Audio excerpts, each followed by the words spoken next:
भोला भाला था सीधा सादा था मैं। आप अविनाश को कन्विंस करने के चक्कर में थे कि अविनाश तू भी अपने लिए नहीं भागा। भागा तो अपने लिए 100% बोल रहा हूँ, रोका तूने अपने लिए।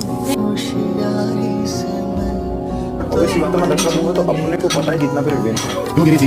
इसका धक्का लगा था। रणवीर मेहरा है, उसका धक्का लगा था। मेरे भोले दिल पे मेरा मोमेंट